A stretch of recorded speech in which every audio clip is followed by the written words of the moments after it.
Cotati is short and bulky with prominent musculature. His legs are bent twice and once in, and he never shaves. His hair, as black as crow feathers in full dandruff, covered with shiny sequins of expensive turtle shell combs. Cotati is hardly ever in an upright position because of his special suit made of plywood, forming a kind of armor.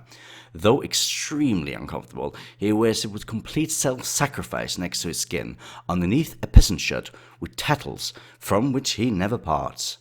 One of these Cotati's particularities is that without wishing to, he becomes twice as broad and completely transparent, but this only happens twice a year, to be precise, when the sun reaches solstice. As well as gluing various buttons and dead insects on the fine velvety skin of his goiter, Cotati's greatest pleasure is to try to slyly from behind the counter he's sitting to provoke some of his customers into argument, at first as pleasantly as possible, then becomes more and more excited until, by raising his voice, he succeeds in letting himself be contradicted at least once. Then he answers his opponent by banging loudly on the floor with the edge of a piano lid screwed over his buttocks. He brings this into action on such occasions and so astonishes his customers and terrifies those who are of weaker nature. This piano lid serves as a wall on which Cotati urinates, particularly in winter when it's too cold to leave the shop or go outside, although this must be very uncomfortable because the lid is attached to his back, not to the front. Should the need arise, it also serves the same purpose from some of his older customers or more intimate friends, although when the mechanism was first installed, Cotati was unwilling to allow any concessions. Hence the inscription by a house painter on the lid, "Commit no nuisance." Cotati is known to live only on ant eggs, which he swallows through a funnel, while at the same time he bleaches soda water.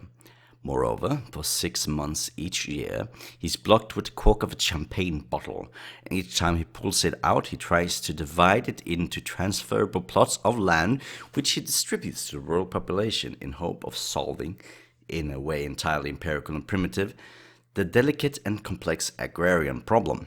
As to Cotati's origins or relations, nothing definite is known. It is thought that he comes from a noble family, whose last surviving descendant is an old aunt living in the suburbs who sent him everyday letters full of epigrams in the Macedonian dialect, a small parcel full of chaff, hoping to exasperate him to such an extent that he is willing to renounce his shares in the estate after her death.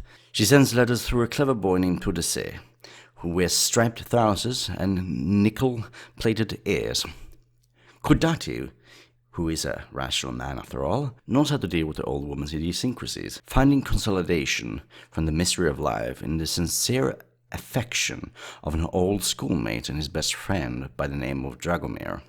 Dragomir is very tall, with a snub nose, round and very mobile eyes, a thin neck shaped like a corkscrew, the color of a white coffee. 2 locks of fine hair, shiny and black as crow's feathers, hanging like tape measures around his round neck. From their end, 2 drops of clear French olive oil continuously drip. Dragomir is very kind-hearted. Whenever he sees his beloved Cotati, with all his knocking on the floor with the edge of a piano lid, has not succeeded in scaring the naive customers who had impudence to contradict him. Dragomir imagines how delicious must be the artistic sensations expected by his friend, jumps to his aid. In order to overcome his obstinate customers, extending his neck with an extra pair of cardboard, 1 in 20 centimeters long. Up this, ivy and trailing plants entwine. At the top there is a weather vane indication for 4 cardinal points.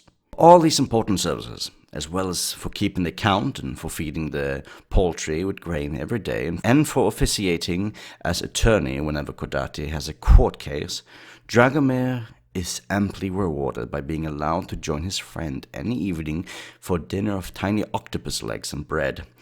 In addition, on Sundays and various religious occasions, he receives a bowl full of berries, which often conceals a reel of cotton for mending socks, and this gives Dragomir pleasure. Moreover, in rainy weather, Dragomir, with his own family, is allowed to spend the night in the left half of a niche in the wall, by the gate of Cotati's home, the other hall being reserved to the policeman on his daytime beat. It is a long time since there has been any news of these great 2 heroes. The latest rumor is that Cotati, a practical man, Conscious of what a precious and exceptional friend he has acquired in Dragomir, he is doing his utmost to lay hands on an eternal source of riches inside Dragomir's head. To achieve this, he has stipulated in his last will and testament that they both share the same grave, thus hoping from the 2 drops of the finest French olive oil falling every second from his friend's lock of hair, there will in time spring up a large olive grove, which, together with the land that will rightfully become family property, will produce free olive oil enough to keep the icon lamp burning according to the Orthodox rite.